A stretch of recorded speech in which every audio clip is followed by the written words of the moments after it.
ನಮಸ್ಕಾರ ಮಕ್ಕಳೇ, 10ನೇ ತರಗತಿಯ ಗಣಿತ ವಿಷಯಕ್ಕೆ ಸಂಬಂಧಿಸಿದಂತೆ ಫೆಬ್ರವರಿ 2022ರಲ್ಲಿ ನಡೆದಂತಹ ರಾಜ್ಯ ಮಟ್ಟದ ಪೂರ್ವ ಸಿದ್ಧತಾ ಪರೀಕ್ಷೆಯ ಪ್ರಶ್ನೆ ಸಂಖ್ಯೆ 33ಕ್ಕೆ ಹೇಗೆ ಉತ್ತರಿಸಬೇಕು ಅನ್ನೋದನ್ನ ಈ ವಿಡಿಯೋದಲ್ಲಿ ತಿಳ್ಕೊಳ್ಳೋಣ. ಪ್ರಶ್ನೆ ಏನಿದೆ ನೋಡ್ರಿ. ಚಿತ್ರದಲ್ಲಿ ತೋರಿಸಿರುವಂತೆ ಸಿಲಿಂಡರಿನ ವೃತ್ತಾಕಾರದ ಮೇಲ್ಭಾಗವನ್ನು ಶಂಕುವು ಸಂಪೂರ್ಣವಾಗಿ ಆವರಿಸುವಂತೆ ಒಂದು ಡೇರೆಯೂ ಇದೆ. ಡೇರೆ ಅಂದ್ರೆ ಒಂದು ಟೆಂಟ್ ಇದೆ ಅಂತ. ಸಿಲಿಂಡರಿನ ಎತ್ತರ ಮತ್ತು ತ್ರಿಜ್ಯವು ಕ್ರಮವಾಗಿ 2.1 ಮೀಟರ್ ಮತ್ತು 2 ಮೀಟರ್ ಆಗಿದೆ. ಶಂಕುವಿನ ಓರೆ ಎತ್ತರ 2.8 ಮೀಟರ್ ಆದರೆ ಡೇರೆಯನ್ನು ನಿರ್ಮಿಸಲು ಬಳಸಿದ ತಾಡಪತ್ರೆಯ ವಿಸ್ತೀರ್ಣವನ್ನು ಕಂಡುಹಿಡಿಯಿರಿ ಅಂತ ಹೇಳಿದ್ದಾರೆ. ಅಂದರೆ ಇಲ್ಲಿ ಒಂದು ಸಿಲಿಂಡರಿನ ಮೇಲೆ ಈ ಥರ ಒಂದು ಸಿಲಿಂಡರ್ ಇದೆ. ಸಿಲಿಂಡರಿನ ಮೇಲೆ ಶಂಕುವನ್ನು ಜೋಡಿಸಿರುವಂತೆ ಒಂದು ಟೆಂಟನ್ನು ನಿರ್ಮಿಸಲಾಗಿದೆ. ಇದು ಒಂದು ಸಿಲಿಂಡರ್. ಇದರ ಮೇಲೆ ಒಂದು ಶಂಕುವಿನ ಆಕಾರದಲ್ಲಿ ಇರುವಂತೆ ಒಂದು ಡೇರೆಯನ್ನು ನಿರ್ಮಿಸಲಾಗಿದೆ. ಅದು ಈ ಥರ ಇದೆ. ಒಂದು ಸಿಲಿಂಡರಿನ ಮೇಲೆ ಒಂದು ಶಂಕುವನ್ನು ನಿಲ್ಲಿಸಿ ಈ ಥರ ಒಂದು ಡೇರೆ ಅಂದರೆ ಟೆಂಟನ್ನು ನಿರ್ಮಿಸಲಾಗಿದೆ. ಇಂತಹ ಡೇರೆಯನ್ನು ನಿರ್ಮಿಸಬೇಕಂದ್ರೆ ಎಷ್ಟು ತಾಡಪತ್ರೆ ಬೇಕಾಗ್ತದೆ ಅನ್ನೋದನ್ನು ಕಂಡುಹಿಡಿಯಿರಿ. ತಾಡಪತ್ರೆ ಅಂದರೆ ಬಟ್ಟೆ ಬೇಕಾಗ್ತದೆ ಅನ್ನೋದನ್ನು ಕಂಡುಹಿಡಿಯಿರಿ ಅಂತ ಅವ್ರು ಹೇಳಿದ್ದಾರೆ. ನೋಡ್ರಿ, ಈ ಥರ ಒಂದು ಟೆಂಟ್ ನಿರ್ಮಾಣ ಮಾಡಬೇಕಂದ್ರೆ ಅದು ಟೊಳ್ಳಾಗಿರ್ತದೆ. ಈ ಭಾಗ ಟೊಳ್ಳಾಗಿರ್ತದೆ. ಇಲ್ಲಿ ಇರೋದು ಘನ ಸಿಲಿಂಡರ್. ಆದರೆ ನಾವು ಟೆಂಟನ್ನು ನಿರ್ಮಾಣ ಮಾಡಬೇಕಾದ್ರೆ ಒಳಗಡೆ ಟೊಳ್ಳಿರುತ್ತೆ, ಹಾಗೂ ಈ ಭಾಗ ಕೂಡ ಏನಾಗಿರುತ್ತೆ, ಟೊಳ್ಳಾಗಿ ಇರ್ತದೆ. ಅದು ಟೆಂಟ್ ಆಗಿರೋದ್ರಿಂದ ಗುಡಿಸಲಿನ ರೂಪದಲ್ಲಿರುತ್ತೆ. ಆದ ಕಾರಣ ಇದು ಟೊಳ್ಳಾದ ಸಿಲಿಂಡರ್, ಇದು ಟೊಳ್ಳಾದ ಶಂಕು. ಈ ಭಾಗದ ವಿಸ್ತೀರ್ಣ ನಮಗೆ ಬೇಕಾಗಿರಲ್ಲ, ಯಾಕಂದರೆ ಇದನ್ನು ನಾವು ನೆಲದ ಮೇಲೆ ಇಟ್ಟಿರ್ತೀವಿ. ಆದ ಕಾರಣ ಇಲ್ಲಿ ನಮಗೆ ತಾಡಪತ್ರೆ ಬೇಕಾಗಿರಲ್ಲ. ಈ ಟೆಂಟನ್ನು ನಿರ್ಮಾಣ ಮಾಡಬೇಕಂದ್ರೆ ಈ ಭಾಗಕ್ಕೆ ನಮಗೆ ತಾಡಪತ್ರೆ ಬೇಕು, ಹಾಗೂ ಈ ಭಾಗಕ್ಕೆ ನಮಗೆ ತಾಡಪತ್ರೆ ಬೇಕು. ಅಂದರೆ ಇಲ್ಲಿ ನಾವು ಈ ಸಿಲಿಂಡರಿನ ಭಾಗದ ಪಾರ್ಶ್ವ ಮೇಲ್ಮೈ ವಿಸ್ತೀರ್ಣವನ್ನು ಕಂಡುಹಿಡಿಬೇಕು, ಯಾಕಂದರೆ ಈ ಭಾಗಕ್ಕೆ ಮಾತ್ರ ತಾಡಪತ್ರೆ ಬೇಕು. ಅದೇ ಥರ ಶಂಕುವಿನ ಭಾಗದಲ್ಲಿ ಕೂಡ ಪಾರ್ಶ್ವ ಮೇಲ್ಮೈ ವಿಸ್ತೀರ್ಣ ಮಾತ್ರ ಬೇಕು, ಯಾಕಂದರೆ ಈ ಭಾಗಕ್ಕೆ ಮಾತ್ರ ನಾವು ತಾಡಪತ್ರೆಯನ್ನು ಬಳಸ್ತೀವಿ. ಅಂದರೆ ಈ ಲೆಕ್ಕದಲ್ಲಿ ನಾವು ಕಂಡುಹಿಡಿಬೇಕಾಗಿರೋದು ಸಿಲಿಂಡರಿನ ಪಾರ್ಶ್ವ ಮೇಲ್ಮೈ ವಿಸ್ತೀರ್ಣ, ಶಂಕುವಿನ ಪಾರ್ಶ್ವ ಮೇಲ್ಮೈ ವಿಸ್ತೀರ್ಣ. ಅವೆರಡರನ್ನ ಕೂಡಿಸಿದರೆ ನಮಗೆ ಇಂತಹ ಒಂದು ಟೆಂಟನ್ನು ನಿರ್ಮಾಣ ಮಾಡಲಿಕ್ಕೆ ಬೇಕಾಗಿರುವಂಥ ತಾಡಪತ್ರೆ ಎಷ್ಟು ಅನ್ನೋದು ಗೊತ್ತಾಗ್ತದೆ. ಹಾಗಾದರೆ ಇಲ್ಲಿ ಅವರು ಏನೇನು ಅಳತೆ ಕೊಟ್ಟಿದ್ದಾರೆ ಅನ್ನೋದನ್ನು ನೋಡೋಣ. ಅವರು ಸಿಲಿಂಡರಿನ ಎತ್ತರ ಮತ್ತು ತ್ರಿಜ್ಯಗಳು ಕ್ರಮವಾಗಿ 2.1 ಮೀಟರ್ ಮತ್ತು 2 ಮೀಟರ್. ಅಂದರೆ ತ್ರಿಜ್ಯ 2.1 ಮೀಟರ್ ಇದೆ ಅಂತ ಹೇಳಿದ್ದಾರೆ. ಅಂದರೆ ಸಿಲಿಂಡರಿನ ತ್ರಿಜ್ಯ ಎಷ್ಟು? 2.1 ಮೀಟರ್. ಸಿಲಿಂಡರಿನ ಎತ್ತರ ಮತ್ತು ತ್ರಿಜ್ಯಗಳು ಇಲ್ಲಿ 2.1 ಅನ್ನೋದು ಎತ್ತರ, 2 ಮೀಟರ್ ಅನ್ನೋದು ತ್ರಿಜ್ಯ. ಹಾಗಾದರೆ ಸಿಲಿಂಡರಿನ ತ್ರಿಜ್ಯ 2 ಮೀಟರ್, ಇದು 2 ಮೀಟರ್, ಇದು 2 ಮೀಟರ್ ಆಗಿರೋದ್ರಿಂದ ಇಲ್ಲಿ ಕೂಡ ಇದು 2 ಮೀಟರ್. ನಂತರ ಎತ್ತರ ಎಷ್ಟು? 2.1 ಮೀಟರ್. ಮೊದಲಿಗೆ ಎತ್ತರ ಕೊಟ್ಟಾರೆ ಅಂದರೆ ಎತ್ತರ 2.1 ಮೀಟರ್. ನಂತರ ತ್ರಿಜ್ಯ ಇರೋದ್ರಿಂದ 2 ಮೀಟರ್ ಅನ್ನೋದು ತ್ರಿಜ್ಯ ಆಯಿತು. ಈಗ ಎತ್ತರ ಎಷ್ಟು? 2.1 ಮೀಟರ್. 2.1 ಮೀಟರ್ ಎತ್ತರವನ್ನು ಅವರು ಕೊಟ್ಟಿದ್ದಾರೆ. ಮತ್ತೊಂದು ಅಳತೆಯನ್ನು ಕೂಡ ಅವರು ಕೊಟ್ಟಿದ್ದಾರೆ, 2.8 ಮೀಟರ್. ಇದೇನಿದು? ಶಂಕುವಿನ ಓರೆ ಎತ್ತರವನ್ನು ಕೊಟ್ಟಾರೆ. ಶಂಕುವಿನ ಓರೆ ಎತ್ತರ ಅಂದರೆ ಇದು, ಈ ಎತ್ತರವನ್ನು ಕೊಟ್ಟಿದ್ದಾರೆ. ಇದು ಶಂಕುವಿನ ಓರೆ ಎತ್ತರ. ಇದು ಎಷ್ಟಿದೆ? 2.8 ಮೀಟರ್ ಇದೆ. ಚೆನ್ನಾಗಿ ಗಮನಿಸಬೇಕು, ಶಂಕುವಿಗೆ 2 ಎತ್ತರಗಳು ಇರ್ತವೆ, ಒಂದು ಓರೆ ಎತ್ತರ ಮತ್ತು ಒಂದು ಲಂಬ ಎತ್ತರ. ಈ ಥರ ಒಂದು ಶಂಕು ಇದ್ದಾಗ ಇದನ್ನು ನಾವು ಲಂಬ ಎತ್ತರ ಅಂತ ಕರಿತೀವಿ, ಇದನ್ನು ಹೆಚ್ ಅಂತ ಗುರುತಿಸ್ತೀವಿ. ಈ ಎತ್ತರವನ್ನು ನಾವು ಓರೆ ಎತ್ತರ ಎಲ್ ಅಂತ ಗುರುತಿಸ್ತೀವಿ. ಈಗ ಇಲ್ಲಿ ಅವರು ಕೊಟ್ಟಿರುವಂಥದ್ದು ಓರೆ ಎತ್ತರವನ್ನು ಕೊಟ್ಟಿದ್ದಾರೆ. ನಾವು ಕಂಡುಹಿಡಿಯಬೇಕಾಗಿರೋದು ಶಂಕುವಿನ ಪಾರ್ಶ್ವ ಮೇಲ್ಮೈ ವಿಸ್ತೀರ್ಣ, ಸಿಲಿಂಡರಿನ ಪಾರ್ಶ್ವ ಮೇಲ್ಮೈ ವಿಸ್ತೀರ್ಣ. ಅವೆರಡನ್ನ ಕೂಡಿಸಿದರೆ ನಮಗೆ ಎಷ್ಟು ತಾಡಪತ್ರೆ ಬೇಕಾಗುತ್ತೆ ಅನ್ನೋದು, ತಾಡಪತ್ರೆಯ ವಿಸ್ತೀರ್ಣ ನಮಗೆ ಸಿಗ್ತದೆ. ಹಾಗಾದರೆ ಮೊದಲಿಗೆ ಶಂಕುವಿನ ಪಾರ್ಶ್ವ ಮೇಲ್ಮೈ ವಿಸ್ತೀರ್ಣವನ್ನು ಕಂಡುಹಿಡ್ಕೊಳ್ಳೋಣ. ಶಂಕುವಿನ ಪಾರ್ಶ್ವ ಮೇಲ್ಮೈ ವಿಸ್ತೀರ್ಣ.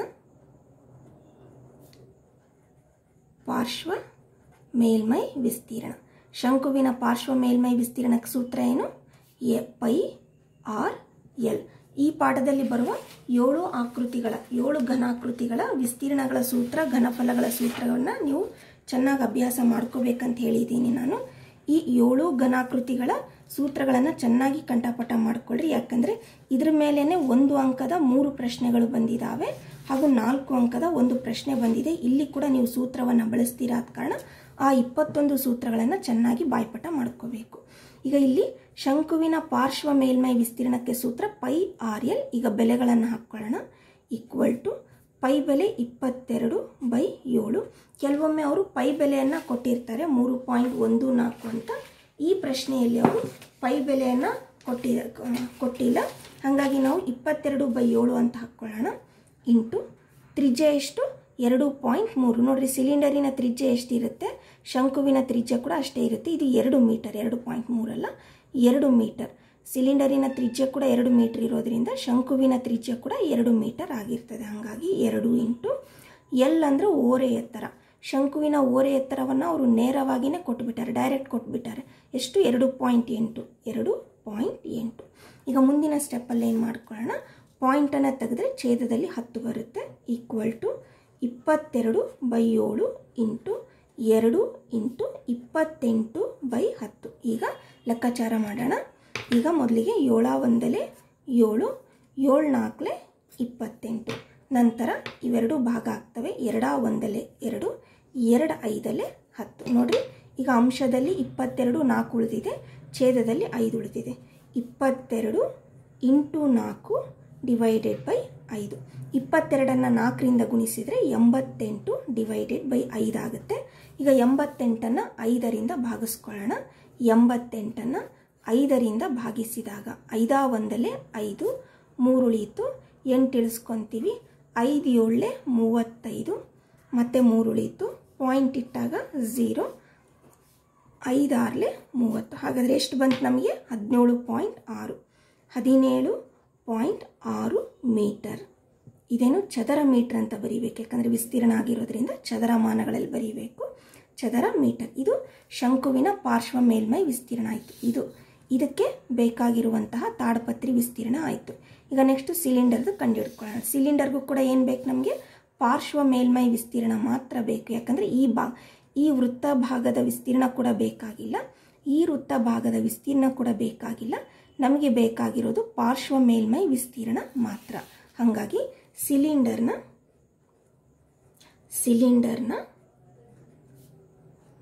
ಪಾರ್ಶ್ವ ಮೇಲ್ಮೈ ವಿಸ್ತೀರ್ಣ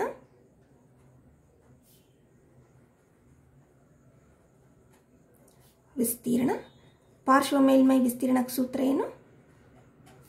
2 ಪೈ ಆರ್ ಹೆಚ್. ಈಗ ಬೆಲೆಗಳನ್ನು ಹಾಕ್ಕೊಳ್ಳೋಣ. 2 ಇಂಟು ಪೈ ಬೆಲೆ 22/7 ಇಂಟು ತ್ರಿಜ್ಯ. ನೋಡ್ರಿ, ಸಿಲಿಂಡರಿನ ತ್ರಿಜ್ಯ ಕೂಡ 2 ಮೀಟರ್ ಇದೆ ಅಲ್ಲ. 2 ಇಂಟು ಸಿಲಿಂಡರಿನ ಎತ್ತರ. ಸಿಲಿಂಡರಿನ ಎತ್ತರ ಎಷ್ಟು? 2.1 ಮೀಟರ್ ಅಂತ ಕೊಟ್ಟಿದ್ದಾರೆ ಅವರು. ಹಾಗಾಗಿ 2.1 ಮೀಟರ್. ಈಗ ಇಲ್ಲಿ ಕೂಡ ಪಾಯಿಂಟ್ ತೆಗೆದ್ರೆ ಛೇದದಲ್ಲಿ 10 ಬರುತ್ತೆ. Equal to 2 into 22/7 into 2 into 21/10. ಈಗ ಮತ್ತೆ ಕ್ಯಾಲ್ಕುಲೇಷನ್ ಮಾಡ್ಕೊಳ್ಳೋಣ. 7 1 7, 7 3 21. ನಂತರ 2ರ ಮಗ್ಗಿಯಿಂದ ಇವೆರಡು 2 1 2, 2 5 10. ಈಗ ನೋಡ್ರಿ, ಅಂಶಗಳಲ್ಲಿ ಏನು ಉಳಿಯಿತು? 2 22 3. ಇವು 3ಅನ್ನು ಗುಣಿಸ್ಕೋಬೇಕು. 2 ಇಂಟು 22 ಇಂಟು 3, ಛೇದದಲ್ಲಿ 5 ಉಳಿದಿದೆ. ಈಗ ಗುಣಿಸಿದಾಗ 22 2 44, 44ಅನ್ನು 3ರಿಂದ ಗುಣಿಸಿದಾಗ 3 4 12, 3 4 12 1 13, 132/5 ಆಯಿತು. ಈಗ 132ಅನ್ನು 5ರಿಂದ ಭಾಗಿಸ್ಕೊಳ್ಳೋಣ. 132ಅನ್ನು 5ರಿಂದ ಭಾಗಿಸಿದಾಗ 5 2 10, 3 ಉಳಿಯಿತು, 2 ಇಳಿಸ್ಕೊತೀವಿ. ಸಾರಿ, ಇದು 2. 5 6 30, 2 ಉಳಿಯಿತು. ಪಾಯಿಂಟ್ ಇಟ್ಟಾಗ 0, 5 4 20. ಅಂದರೆ ನಮಗೆ ಎಷ್ಟು ಬಂತು? 26.4 ಮೀಟರ್, ಚದರ ಮೀಟರ್ ಅಂತ ಬಂದಿದೆ. 26.4 ಚದರ ಮೀಟರ್. ಇದೇನಿದು? ಸಿಲಿಂಡರಿನ ಪಾರ್ಶ್ವ ಮೇಲ್ಮೈ ವಿಸ್ತೀರ್ಣ. ಈಗ ಡೇರೆಯನ್ನು ನಿರ್ಮಿಸಲು ಬೇಕಾದ ತಾಡಪತ್ರಿ.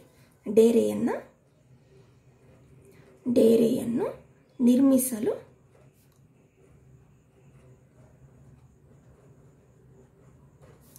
ಬಳಸಿದ ತಾಡಪತ್ರಿಯ ವಿಸ್ತೀರ್ಣ. ತಾಡಪತ್ರಿ ಅಂದರೆ ಬಟ್ಟೆ. ತಾಡಪತ್ರಿಯ ವಿಸ್ತೀರ್ಣ ಇದು ಬೇಕಂದ್ರೆ ನಾವೇನು ಮಾಡಬೇಕು, ಶಂಕುವಿನ ಪಾರ್ಶ್ವ ಮೇಲ್ಮೈ ವಿಸ್ತೀರ್ಣ ಮತ್ತು ಸಿಲಿಂಡರ್ನ ಪಾರ್ಶ್ವ ಮೇಲ್ಮೈ ವಿಸ್ತೀರ್ಣ ಅವೆರಡನ್ನ ಕೂಡಿಸಬೇಕು. ಶಂಕುವಿನ ಪಾರ್ಶ್ವ ಮೇಲ್ಮೈ ವಿಸ್ತೀರ್ಣ ಪ್ಲಸ್ ಸಿಲಿಂಡರ್ನ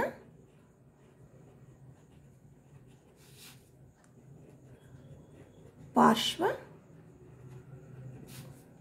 ಮೇಲ್ಮೈ ವಿಸ್ತೀರ್ಣ.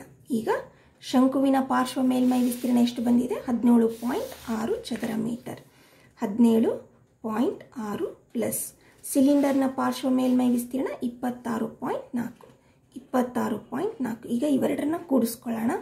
17.6ಕ್ಕೆ 26.4 ಕೂಡಿದಾಗ ಇದು 10 ಆಯಿತು. 7 6 7 2 14 ಆಯಿತು. ಇದು 4. ಇಲ್ಲಿ ಪಾಯಿಂಟ್ ಇರೋದ್ರಿಂದ ಪಾಯಿಂಟ್ ಇಡ್ತೀವಿ. ಹಾಗಾಗಿ ಎಷ್ಟು ಬಂತು ನಮಗೆ? 44 ಚದರ ಮೀಟರ್. ಇಷ್ಟು ಪ್ರಮಾಣದ ತಾಡ್ಪತ್ರೆ ನಮಗೆ ಬೇಕಾಗ್ತದೆ. ಇಷ್ಟು ವಿಸ್ತೀರ್ಣದ ಒಂದು ಬಟ್ಟೆ ನಮಗೆ ಆ ಒಂದು ಟೆಂಟನ್ನು ನಿರ್ಮಾಣ ಮಾಡಲಿಕ್ಕೆ ಬೇಕಾಗ್ತದೆ. ಇದೇ ಲೆಕ್ಕವನ್ನು ನೀವು ಡೈರೆಕ್ಟಾಗಿ ಇದನ್ನು ಬಳಸ್ಕೊಂಡು ನೇರವಾಗಿ ಸೂತ್ರವನ್ನು ಬರೆದು ನೀವು ಮಾಡ್ಕೋಬೋದು. ಯಾವ ಥರ ಅಂದರೆ ಈಕ್ವಲ್ ಟು, ಇಲ್ಲಿ ನೋಡಿರಿ, ಡೇರೆಯನ್ನು ನಿರ್ಮಿಸಲು ಬಳಸಿದ ತಾಡಪತ್ರೆಯ ವಿಸ್ತೀರ್ಣ ಈಕ್ವಲ್ ಟು ಅಂತ ಈ ಸ್ಟೆಪ್ಪನ್ನು ಬರೆದು ಇಲ್ಲೆಲ್ಲಿಂದ ಕೆಳಗಡೆ ಶಂಕುವಿನ ಪಾರ್ಶ್ವ ಮೇಲ್ಮೈ ವಿಸ್ತೀರ್ಣ ಅಂದರೆ πRL ಪ್ಲಸ್ ಶಂಕುವಿನ ಪೂರ್ಣ ಮೇಲ್ಮೈ ವಿಸ್ತೀರ್ಣ ಸಿಲಿಂಡರ್ನ ಪಾರ್ಶ್ವ ಮೇಲ್ಮೈ ವಿಸ್ತೀರ್ಣ ಅಂದರೆ 2πRH. ಈಗ ಈ ಎರಡೂ ಪದಗಳಲ್ಲಿ ಪೈ ಕಾಮನ್ ಇದೆ, ಆರ್ ಕೂಡ ಕಾಮನ್ ಇದೆ. ಇಲ್ಲಿ ಉಳಿಯುವುದು L ಪ್ಲಸ್ ಇಲ್ಲಿ ಉಳಿಯುವುದು 2H.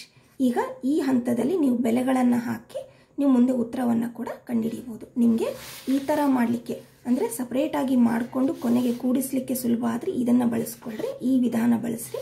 ಅಥವಾ ನೇರವಾಗಿ ಹಿಂಗೆ ಸೂತ್ರ ಹಾಕ್ಕೊಂಡು ಬೆಲೆಗಳನ್ನು ಹಾಕಿ ಕಂಡುಹಿಡಿಯಲಿಕ್ಕೆ ಸುಲಭ ಆದರೆ ಆ ಥರ ಕೂಡ ಮಾಡ್ಕೋಬೋದು. ಒಂದು ಈ ಥರ ಸೂತ್ರಗಳನ್ನು ಹಾಕಿ ಮಾಡಬೇಕಾದ್ರೆ ಗಮನಿಸಬೇಕಾದಂಥ ವಿಷಯ ಏನು, ತ್ರಿಜ್ಯಗಳು ಸೇಮ್ ಇದಾವ ಇಲ್ಲ ಅಂತ ಗಮನಿಸಬೇಕು. ಇಲ್ಲಿ ಶಂಕುವಿನ ತ್ರಿಜ್ಯ ಸಿಲಿಂಡರಿನ ತ್ರಿಜ್ಯ ಸೇಮ್ ಇರೋದ್ರಿಂದ ನಾವು ತ್ರಿಜ್ಯವನ್ನು ಕಾಮನ್ ತೆಗಿಲಿಕ್ಕೆ ಬಂತು. ಒಂದು ವೇಳೆ ಶಂಕುವಿನ ತ್ರಿಜ್ಯ ಸಿಲಿಂಡರ್ನ ತ್ರಿಜ್ಯ ಸಮ ಇರಲಿಲ್ಲ ಅಂದರೆ ಕಾಮನ್ ತೆಗಿಲಿಕ್ಕೆ ಬರಲ್ಲ. ಹಾಗಾಗಿ ಅಲ್ಲಿ ನೀವು ಸ್ವಲ್ಪ ಸೂಕ್ಷ್ಮವಾಗಿ ಗಮನಿಸಿ ಮುಂದೆ ಲೆಕ್ಕವನ್ನು ಮಾಡಬೇಕಾಗ್ತದೆ. ಈ ಥರ ಈ ಪ್ರಶ್ನೆಗೆ ನಾವು ಉತ್ತರಿಸಬಹುದು. ಈಗ ನಂತರ ಇದೇ ಪ್ರಶ್ನೆ ಪತ್ರಿಕೆಯ ಪ್ರಶ್ನೆ ಸಂಖ್ಯೆ 36ಕ್ಕೆ ಹೇಗೆ ಉತ್ತರಿಸಬೇಕನ್ನೋದನ್ನು ತಿಳ್ಕೊಳ್ಳೋಣ. ಇದು 33ನೇ ಪ್ರಶ್ನೆ, 3 ಅಂಕದ ಪ್ರಶ್ನೆಯಾಗಿದೆ. ಈಗ 34ನೇ ಪ್ರಶ್ನೆಗೆ ಹೇಗೆ ಉತ್ತರಿಸಬೇಕನ್ನೋದನ್ನು ನೋಡೋಣ. 36ನೇ ಪ್ರಶ್ನೆ 4 ಅಂಕದ ಪ್ರಶ್ನೆ. ಪ್ರಶ್ನೆ ಏನಿದೆ ನೋಡ್ರಿ. ನೆಲದ ಮೇಲೆ 10 ಅಡಿ ಎತ್ತರವಿರುವ ಒಂದು ಸಿಲಿಂಡರ್ ಆಕೃತಿಯ ಕಟ್ಟಡದ ಮೇಲೆ ಶಂಕುವಿನ ಆಕೃತಿಯ ಗೋಪುರವನ್ನು ಜೋಡಿಸಿ ಚಿತ್ರದಲ್ಲಿ ತೋರಿಸಿರುವಂತೆ ಒಂದು ಕಟ್ಟಡವನ್ನು ನಿರ್ಮಿಸಲಾಗಿದೆ. ಇಲ್ಲಿ ಕೂಡ ಏನಿದೆ ನೋಡ್ರಿ, ಒಂದು ಸಿಲಿಂಡರ್ ಆಕೃತಿ ಇದೆ. ಸಿಲಿಂಡರ್ ಆಕೃತಿಯ ಮೇಲೆ ಈ ಥರ ಒಂದು ಸಿಲಿಂಡರ್ ಆಕೃತಿ ಇದೆ. ಸಿಲಿಂಡರ್ ಆಕೃತಿಯ ಮೇಲೆ ಒಂದು ಶಂಕುವನ್ನು ಜೋಡಿಸಿರುವ ಥರ ಒಂದು ಕಟ್ಟಡ ಇದೆ. ನಿಮಗೆ ಈ ಥರ ಪ್ರಶ್ನೆ ನೋಡಿದ ತಕ್ಷಣ ನೀವೇನು ಅನ್ಕೊಂತೀರಾ, ಇದು ಕೊನೆಯ ಪಾಠ ಅಂದರೆ ಮೇಲ್ಮೈ ವಿಸ್ತೀರ್ಣ ಮತ್ತು ಘನಫಲಗಳು ಪಾಠಕ್ಕೆ ಸಂಬಂಧಿಸಿರುವ ಪ್ರಶ್ನೆ ಅಂತ ತಿಳ್ಕೊತೀರಾ. ಆದರೆ ಈ ಪ್ರಶ್ನೆ ಕೊನೆಯ ಪಾಠ ಮೇಲ್ಮೈ ವಿಸ್ತೀರ್ಣ ಮತ್ತು ಘನಫಲಗಳು ಪಾಠಕ್ಕೆ ಸಂಬಂಧಿಸಿರುವ ಪ್ರಶ್ನೆ ಅಲ್ಲ. ಯಾಕೆಂದರೆ ಇಲ್ಲಿ ಪ್ರಶ್ನೆಯನ್ನು ಮುಂದಕ್ಕೆ ಓದ್ಕೊಳ್ರಿ. ನೋಡ್ರಿ, ಒಂದು ಕಟ್ಟಡವನ್ನು ನಿರ್ಮಿಸಲಾಗಿದೆ. ಅದೇ ನೆಲದ ಮೇಲಿನ ಒಂದು ಬಿಂದು P ನಿಂದ ಸಿಲಿಂಡರಿನ ಮೇಲ್ಭಾಗದ ಉನ್ನತ ಕೋನ, ನೋಡ್ರಿ ಉನ್ನತ ಕೋನ ಅಂತ ಬರುವುದು ಯಾವ ಪಾಠದಲ್ಲಿ? ಉನ್ನತ ಕೋನ ಅವನತ ಕೋನ ಅಂತ ಬರುವುದು ತ್ರಿಕೋನಮಿತಿ ಪಾಠದಲ್ಲಿ. ತ್ರಿಕೋನಮಿತಿಯ ಅನ್ವಯಗಳು ಪಾಠ ಇದೆಯಲ್ಲ, ಆ ಪಾಠದಲ್ಲಿ ಬರುತ್ತೆ. ಹಾಗಾಗಿ ಈ ಪ್ರಶ್ನೆ ತ್ರಿಕೋನಮಿತಿಗೆ ಸಂಬಂಧಿಸಿರುವ ಪ್ರಶ್ನೆಯಾಗಿತ್ತು. ಇದು ಮೇಲ್ಮೈ ವಿಸ್ತೀರ್ಣ ಮತ್ತು ಘನಫಲದ ಪ್ರಶ್ನೆ ಅಲ್ಲ. ಚೆನ್ನಾಗಿ ಗಮನಿಸ್ಕೋಬೇಕು. ಈಗ P ನಿಂದ ಸಿಲಿಂಡರಿನ ಮೇಲ್ಭಾಗದ ಉನ್ನತ ಕೋನವು 30 ಡಿಗ್ರಿ ಆಗಿದೆ. ಅಂದರೆ ಈ ಥರ ಒಂದು ಸಿಲಿಂಡರ್ನ ಮೇಲೆ ಶಂಕು ಇರುವ ಥರ ಒಂದು ಕಟ್ಟಡ ಇದೆ.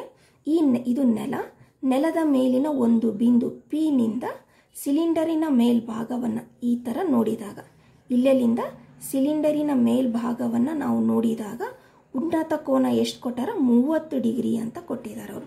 ಈ P ಬಿಂದುವಿನಿಂದ ಸಿಲಿಂಡರಿನ ಆಕಾರದ ಮೇಲ್ಭಾಗವನ್ನು ನೋಡಿದರೆ 30 ಡಿಗ್ರಿ. ನಂತರ ಇದೇ ಬಿಂದುವಿನಿಂದ ಗೋಪುರದ ಶೃಂಗಕ್ಕೆ ಉಂಟಾದ ಉನ್ನತ ಕೋನ 45 ಡಿಗ್ರಿ. ನೋಡ್ರಿ, ಗೋಪುರದ ಶೃಂಗ ಅಂದರೆ ಇಲ್ಲಿದೆ ಎ ಶೃಂಗ. ಇದೇ ಬಿಂದುವಿನಿಂದ ಗೋಪುರದ ಶೃಂಗವನ್ನು ನೋಡಿದರೆ ಇಲ್ಲೆಲ್ಲಿಂದ ನಾವು ಗೋಪುರದ ಶೃಂಗವನ್ನು ನೋಡಿದರೆ ಉಂಟಾದ ಉನ್ನತ ಕೋನ ಎಷ್ಟು? ಇದು 45 ಡಿಗ್ರಿ ಆಗಿದೆ ಅಂತ ಹೇಳಿದ್ದಾರೆ. ನೋಡ್ರಿ, ಇಲ್ಲಿ ನೋಡಿದರೆ ಉನ್ನತ ಕೋನ 30 ಡಿಗ್ರಿ ಇತ್ತು. ಮೇಲೆ ಶೃಂಗವನ್ನು ನೋಡಬೇಕಂದ್ರೆ ನಾವು ತಲೆಯನ್ನು ಎತ್ತುತ್ತೀವಿ, ಹಾಗಾಗಿ ಉನ್ನತ ಕೋನ ಹೆಚ್ಚಾಗ್ತದೆ. ಹಾಗಾಗಿ ಇದು 45 ಡಿಗ್ರಿ ಇದೆ. ಹಾಗಾದರೆ ಸಿಲಿಂಡರ್ನ ವೃತ್ತಪಾದದ ಹೊರವ್ಯಾಸ 9.4 ಅಡಿ ಕೊಟ್ಟಿದ್ದಾರೆ. ಅಂದರೆ ಈ ವ್ಯಾಸ ಎಷ್ಟಿದೆ? 9.4 ಅಡಿಗಳು ಇದೆ ಅಂತ ಕೊಟ್ಟಿದ್ದಾರೆ. ಹಾಗಾದರೆ ಶಂಕುವಿನಾಕೃತಿಯ ಗೋಪುರದ ಎತ್ತರ, ಈ ಎತ್ತರವನ್ನು ನಾವು ಕಂಡುಹಿಡಿಬೇಕು. ಈ ಶಂಕುವಿನಾಕೃತಿಯಲ್ಲ, ಇದರ ಎತ್ತರವನ್ನು ಕಂಡುಹಿಡಿಯಿರಿ ಅಂತ ಹೇಳಿದ್ದಾರೆ. ಇಲ್ಲಿ ಅವರು ಇನ್ನೂ ಒಂದು ಅಳತೆ ಕೊಟ್ಟಾರೆ. ಏನಿದು? ಈ ಸಿಲಿಂಡರಿನ ಎತ್ತರ. ಈ ಎತ್ತರವನ್ನು ಅವರು 10 ಅಡಿಗಳು ಅಂತ ಹೇಳಿದ್ದಾರೆ. 10 ಅಡಿ ಅಂದರೆ ಇಲ್ಲಿ ಈ ಸಿಲಿಂಡರಿನ ಪಾದದ ವ್ಯಾಸ, ವೃತ್ತ ಪಾದದ ವ್ಯಾಸ 9.4 ಅಡಿ. ಈ ಸಿಲಿಂಡರ್ ಭಾಗದ ಎತ್ತರ 10 ಅಡಿ. ಸಿಲಿಂಡರ್ನ ಮೇಲ್ಭಾಗದ ತುದಿಯನ್ನು ನೋಡಿದಾಗ 30 ಡಿಗ್ರಿ ಉನ್ನತ ಕೋನ ಉಂಟಾಗ್ತದೆ. ಅದೇ ಶಂಕುವಿನ ಮೇಲ್ಭಾಗ ಶೃಂಗವನ್ನು ನೋಡಿದಾಗ 45 ಡಿಗ್ರಿ ಕೋನ ಉಂಟಾಗ್ತದೆ. ಅದು ಉನ್ನತ ಕೋನ ಉಂಟಾಗ್ತದೆ. ನಾವು ಕಂಡುಹಿಡಿಯಬೇಕಾಗಿರೋದು ಈ ಸಿಲಿಂಡರ್ ಭಾಗದ ಎತ್ತರ.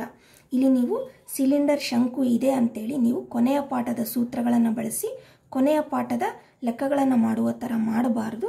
ಇಲ್ಲಿ ಉನ್ನತ ಕೋನಗಳು ಅಂತ ಸ್ಪಷ್ಟವಾಗಿ ಅವರು ಹೇಳಿದ್ದಾರೆ. ಹಂಗಾಗಿ ತ್ರಿಕೋನಮಿತಿಗೆ ಸಂಬಂಧಿಸಿದ ಪಾಠ ಆಗಿದೆ. ಈ ಪ್ರಶ್ನೆಯಲ್ಲಿ ಕೂಡ ಆ ಒಂದು ಕಟ್ಟಡ ಯಾವ ಥರ ಇದೆ ಅಂದರೆ 33ನೇ ಪ್ರಶ್ನೆಯಲ್ಲಿ ಇರುವ ಥರನೇ ಇದೆ. ಈ ಥರ ಸಿಲಿಂಡರಿನ ಮೇಲೆ ಒಂದು ಶಂಕುವನ್ನು ಜೋಡಿಸಿರುವ ಥರ ಒಂದು ಕಟ್ಟಡ ಇದೆ. ಈ ಕಟ್ಟಡದಲ್ಲಿ ಸಿಲಿಂಡರಿನ ಎತ್ತರ ಕೊಟ್ಟಿದ್ದಾರೆ, ಸಿಲಿಂಡರಿನ ಪಾದದ ವ್ಯಾಸ ಕೊಟ್ಟಿದ್ದಾರೆ. ಹೌದಾ? ಹಾಗಾದರೆ ನಾವೇನು ಕಂಡುಹಿಡಿಬೇಕು? ಈ ಶಂಕುವಿನ ಎತ್ತರವನ್ನು ಕಂಡುಹಿಡಿಯಿರಿ ಅಂತ ಹೇಳಿದ್ದಾರೆ ಅವರು. ಹಾಗಾದರೆ ಯಾವ ಥರ ಕಂಡುಹಿಡಿಯಬಹುದು ಅನ್ನೋದನ್ನು ನೋಡೋಣ. ಇಲ್ಲಿ ನೋಡ್ರಿ, ಇದು ಸಿ, ಇದು ಡಿ ಆಗಿದೆ. ಈಗ ಇಲ್ಲಿ ಮೊದಲಿಗೆ ನಾವು ಈ ತ್ರಿಜ್ಯವನ್ನು ನೋಡೋಣ. ಸಿಲಿಂಡರಿನ ಪಾದದ ವ್ಯಾಸ 9.4 ಅಡಿ ಇದ್ದರೆ ತ್ರಿಜ್ಯ ಎಷ್ಟಾಗುತ್ತೆ ಅಂದರೆ 9.4ರಲ್ಲಿ ಅರ್ಧ. ಅಂದರೆ ಇಲ್ಲಿ ಪಾಯಿಂಟ್ ತೆಗೆದಾಗ 0 ಬರುತ್ತೆ. 4 5 20, 4 5 20, 4 2 ಓಕೆ, 4ರಿಂದ ಭಾಗ ಆಗಲ್ಲ ನೋಡ್ರಿ. ಇದು 2 ತಗೊಳ್ಳೋಣ. 2 10 20, 2 4 8, 1 ಉಳಿತು, 2 7 14, 47/10 ಆಯಿತು. 47/10. ಈಗ ಇಲ್ಲಿ 0 ತೆಗೆದ್ರೆ ಒಂದು ಅಂಕಿಯ ಹಿಂದೆ ಪಾಯಿಂಟ್ ಬರುತ್ತೆ, ಅಂದರೆ 4.7 ಆಯಿತು. ಅಂದರೆ ಸಿಲಿಂಡರಿನ ವ್ಯಾಸ 9.4 ಆದರೆ ಅದರಲ್ಲಿ ಅರ್ಧ ಎಷ್ಟಾಯಿತು? 4.7. ಹಾಗಾದರೆ ಈ ತ್ರಿಜ್ಯ, ಸಿಲಿಂಡರ್ ಭಾಗದ ತ್ರಿಜ್ಯ 4.7 ಅಡಿಗಳು. ಇದು 4.7 ಆದರೆ ಇದು ಕೂಡ ಎಷ್ಟು? 4.7 ಅಡಿಗಳು. ಈಗ ನಾವು ಕಂಡುಹಿಡಿಯಬೇಕಾಗಿರೋದು ಈ ಶಂಕುವಿನ ಭಾಗದ ಎತ್ತರ ಆಗಿದೆ. ನಮಗೆ ಇಲ್ಲೆಲ್ಲಿಂದ ಇಲ್ಲಿಗೆ ಮೊದಲಿಗೆ ಈ ತ್ರಿಭುಜವನ್ನು ಗಮನಿಸ್ರಿ. ಈ ತ್ರಿಭುಜ ABD ತ್ರಿಭುಜ, ಇಲ್ಲೊಂದು ಲಂಬಕೋನ ತ್ರಿಭುಜ ಇದೆ. ABD ಅನ್ನೋದು ಒಂದು ಲಂಬಕೋನ ತ್ರಿಭುಜ ಹಾಗೂ ಇದು ABP ಅನ್ನೋದು ಒಂದು ಲಂಬಕೋನ ತ್ರಿಭುಜ. ಇದಕ್ಕೆ B ಅಂತ ಹೆಸರು ಕೊಟ್ಟಿದ್ದಾರೆ ಅವರು. ABP ಅನ್ನೋದು ಒಂದು ಲಂಬಕೋನ ತ್ರಿಭುಜ, CDP ಅನ್ನೋದು ಇನ್ನೊಂದು ಲಂಬಕೋನ ತ್ರಿಭುಜ. ಇದು 2 ಲಂಬಕೋನ ತ್ರಿಭುಜಗಳಿದಾವೆ. CDP ಅನ್ನೋದು ಒಂದು ಲಂಬಕೋನ ತ್ರಿಭುಜ, ಇನ್ನು ಒಂದು ABP ಅನ್ನೋದು, ಇದು ABP ಎನ್ನುವ ಇನ್ನೊಂದು ಲಂಬಕೋನ ತ್ರಿಭುಜ. ಈ 2 ಲಂಬಕೋನ ತ್ರಿಭುಜಗಳಿಗೆ ನಾವು ತ್ರಿಕೋನಮಿತಿಯ ಅನುಪಾತಗಳನ್ನು ಬಳಸಬೇಕು. ಈಗ ಮೊದಲಿಗೆ ABP ತ್ರಿಭುಜಕ್ಕೆ ತ್ರಿಕೋನಮಿತಿಯ ಅನುಪಾತ ಬಳಸಬೇಕಾದ್ರೆ ನಮಗೆ A ಮತ್ತು E, ಇಲ್ಲಿ ಇದಕ್ಕೂ ಹೆಸರು ಕೊಟ್ಟಿದ್ದಾರೆ E ಅಂತ. AEಯ ಅಳತೆನೇ ಕಂಡುಹಿಡಿಬೇಕಾಗಿರೋದ್ರಿಂದ ಮೊದಲಿಗೆ ABP ತ್ರಿಭುಜ ತಗೊಳ್ಬಾರ್ದು. ಯಾವ್ದು ತಗೋಬೇಕು? CDP ತ್ರಿಭುಜ. ಯಾಕಂದರೆ CD ಅಳತೆ ಗೊತ್ತಿದೆ, ಈ ಉನ್ನತ ಕೋನ 30 ಡಿಗ್ರಿ ಅಂತ ಕೊಟ್ಟಿದ್ದಾರೆ. ಹಾಗಾಗಿ ನಾವು DP ಅಳತೆಯನ್ನು ಕಂಡುಹಿಡಿಯಬಹುದು. DP ಅಳತೆಯನ್ನು ಕಂಡುಹಿಡಿದಾಗ ನಮಗೆ B ಇಂದ P ವರೆಗೆ ಇರುವಂತಹ ದೂರ ಎಷ್ಟಾಗುತ್ತೆ ಅನ್ನೋದು ಗೊತ್ತಾಗ್ತದೆ. ಹಾಗಾಗಿ ಮೊದಲಿಗೆ CDP ತ್ರಿಭುಜದಲ್ಲಿ, ಯಾವುದು CDP ತ್ರಿಭುಜದಲ್ಲಿ ನಾವು tan 30 ಡಿಗ್ರಿಯನ್ನು ಉಪಯೋಗ ಮಾಡಿಕೊಳ್ಳೋಣ. ಯಾವ ತ್ರಿಭುಜ ತಗೋಬೇಕು? ಮೊದಲಿಗೆ CDP ತ್ರಿಭುಜದಲ್ಲಿ. ತ್ರಿಭುಜ CDP ನಲ್ಲಿ ಈ ಕೋನ 30 ಡಿಗ್ರಿ ಇದೆ. ಕೋನ P = 30 ಡಿಗ್ರಿ. ಇಲ್ಲಿ ಯಾವ ಅನುಪಾತ ಬಳಸಬೇಕು? ಟ್ಯಾನ್ ಅನುಪಾತ. ಯಾಕಂದರೆ ನಮಗೆ ಇದು ಥೀಟಾ ಅಂತ ಆದಾಗ ಲಂಬಕೋನ ತ್ರಿಭುಜದಲ್ಲಿ ನೋಡಿ ಇಲ್ಲಿ ಲಂಬಕೋನ ತ್ರಿಭುಜ, ಇದು 90 ಡಿಗ್ರಿ ಆಗಿರುತ್ತೆ, ಇದು ವಿಕರ್ಣ. ಇಲ್ಲಿ ಇದು ಕೋನ 30 ಡಿಗ್ರಿ ಅಂತ ಅವರು ಕೊಟ್ಟಿದ್ದಾರೆ. ನಮಗೆ ಇದರಳತೆ 10 ಅಡಿ ಅಂತ ಕೊಟ್ಟಿದ್ದಾರೆ. ನಮಗೆ ಬೇಕಾಗಿರೋದು ಇದು ನೋಡ್ರಿ, ಇದು ತೀಟಾ ಆದರೆ ಇದಕ್ಕೆ ಇದು ಅಭಿಮುಖ ಬಾಹು, ಇದು ಅಭಿಮುಖ ಬಾಹು ಆಯಿತು. ಇದೇನು ಪಾರ್ಶ್ವಬಾಹು. ಅಭಿಮುಖ ಮತ್ತು ಪಾರ್ಶ್ವ ಬರುವುದು ಯಾವ ಅನುಪಾತದಲ್ಲಿ?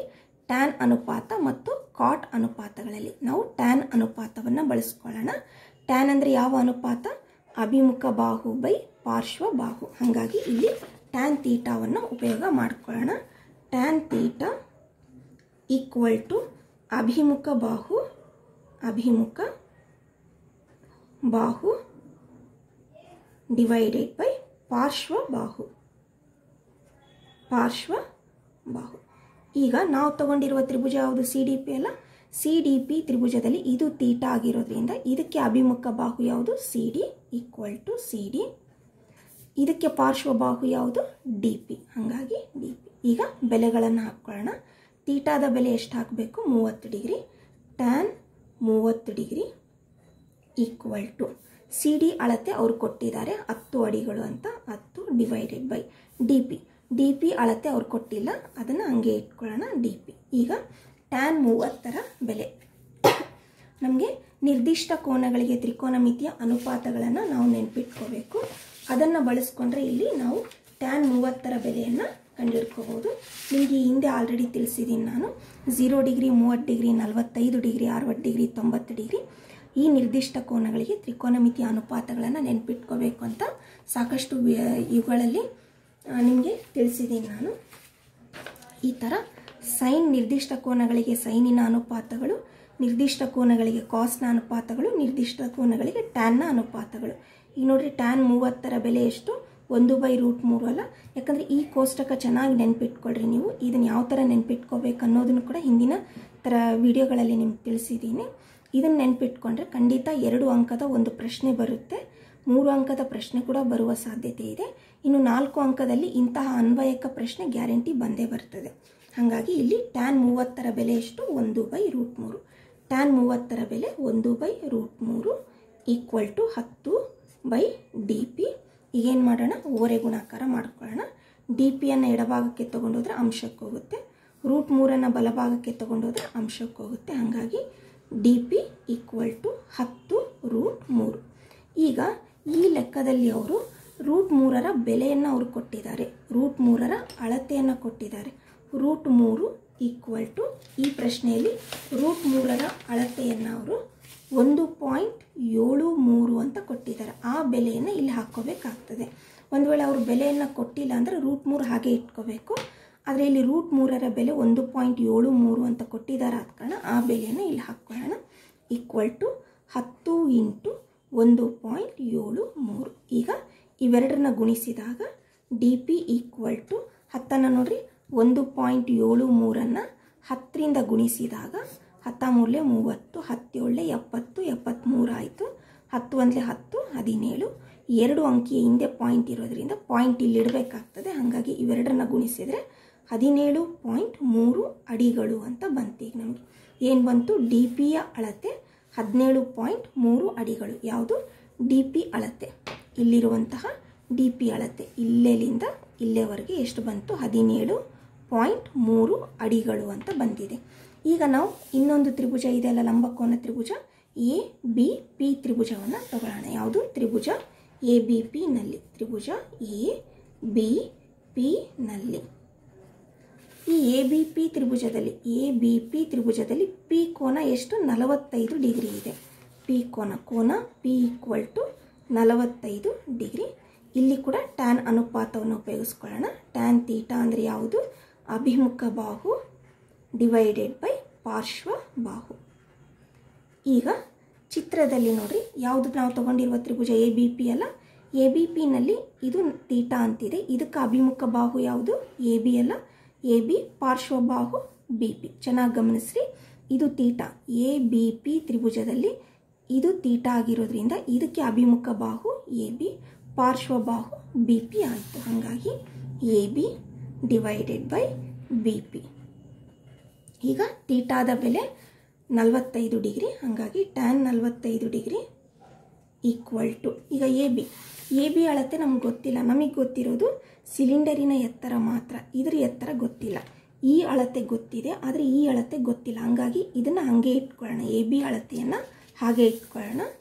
ಎ ಬಿ ಡಿವೈಡೆಡ್ ಬೈ, ಇನ್ನು ಬಿ ಪಿ ನೋಡಿರಿ, ಬಿ ಪಿ ಅಳತೆ, ಬಿ ಪಿ ಅಂದರೆ ಇಲ್ಲೆಲ್ಲಿಂದ ಇಲ್ಲೇವರೆಗೂ. ಈಗ ಇಲ್ಲಿ ಗಮನಿಸ್ರಿ, ಡಿ ಇಂದ ಪಿ ವರೆಗೂ 17.3 ಅಡಿ ಇದೆ, ಬಿ ಇಂದ ಡಿ ವರೆಗೂ 4.7, ಯಾಕಂದರೆ ಇದು 4.7 ಇದೆ ಅಲ್ಲ, ಇದು 17.3, ಇದು 4.7, ಹಾಗಾಗಿ ಇವೆರಡರನ್ನ ಕೂಡಿಸಿದಾಗ 17.3 4.7 ಜೊತೆ ಕೂಡಿಸಿದಾಗ ಇದು 10, 7, 8, 12, 22 ಅಡಿಗಳಾಯಿತು. ಎಲ್ಲೆಲ್ಲಿಂದ ಇಲ್ಲೆಲ್ಲಿಂದ ಇಲ್ಲೇವರೆಗೂ ಎಷ್ಟು ಅಡಿಗಳಾಯಿತು?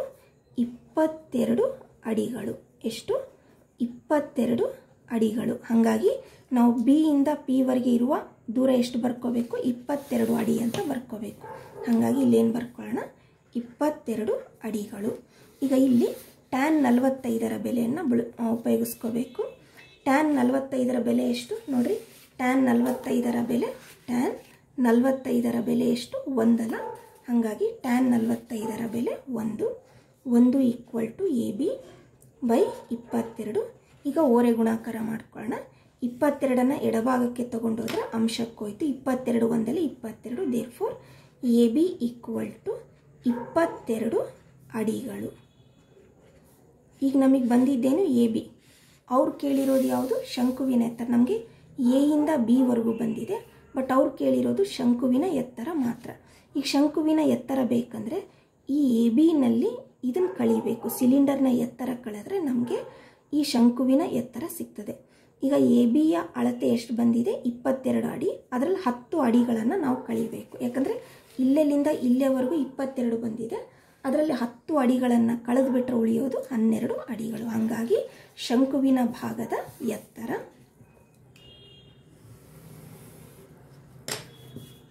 ಶಂಕುವಿನ ಭಾಗದ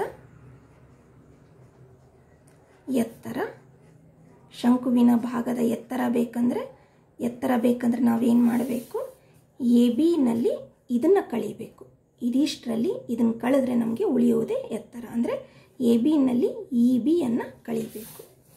A B minus B. A B ಅಂದರೆ ಒಟ್ಟು ಎತ್ತರ 22 ಅಡಿ ಇದೆ, ಮೈನಸ್ ಬಿ ಅಂದರೆ ಸಿಲಿಂಡರ್ನ ಎತ್ತರ 10 ಅಡಿಗಳಂತ ಕೊಟ್ಟಿದ್ದಾರೆ. 22ರಲ್ಲಿ 10 ಕಳೆದ್ರೆ 12 ಅಡಿಗಳು. ಹಾಗಾದರೆ ಶಂಕುವಿನ ಭಾಗದ ಎತ್ತರ ಎಷ್ಟು ಬಂತು? ನಮಗೆ 12 ಅಡಿಗಳು ಅಂತ ಬಂದಿದೆ. ಈ ಥರ ಈ ಪ್ರಶ್ನೆಗೆ ನಾವು ತ್ರಿಕೋನಮಿತಿಯ ಟ್ಯಾನ್ ಅನುಪಾತವನ್ನು ಉಪಯೋಗಿಸ್ಕೊಂಡು ಉತ್ತರವನ್ನು ಕಂಡುಹಿಡಿಯಬಹುದು. ಒಂದು ವಿಷಯ ಗಮನಿಸಬೇಕು, ಈ ಥರ ಚಿತ್ರ ಇದೆ ಅಂದ ತಕ್ಷಣ ಇದು ಕೊನೆಯ ಪಾಠದ್ದಲ್ಲ. ಆ ಪ್ರಶ್ನೆಯಲ್ಲಿ ಉನ್ನತ ಕೋನ ಅಂತ ಬಂದಿದೆ ಅಂದರೆ ಇದು ತ್ರಿಕೋನಮಿತಿಯ ಅನ್ವಯಗಳು ಪಾಠಕ್ಕೆ ಸಂಬಂಧಿಸಿರುವ ಪ್ರಶ್ನೆ. ಹಾಗಾಗಿ ನೀವು ತ್ರಿಕೋನಮಿತಿಯ ಅನುಪಾತಗಳನ್ನು ಬಳಸ್ಕೊಂಡು ಈ ಪ್ರಶ್ನೆಗೆ ಉತ್ತರವನ್ನು ಕಂಡುಹಿಡಿಯಬೇಕಾಗ್ತದೆ. ಇನ್ನು ಮುಂದಿನ ಪ್ರಶ್ನೆಗಳಿಗೆ ಮುಂದಿನ ವಿಡಿಯೋದಲ್ಲಿ ಉತ್ತರಿಸೋಣ.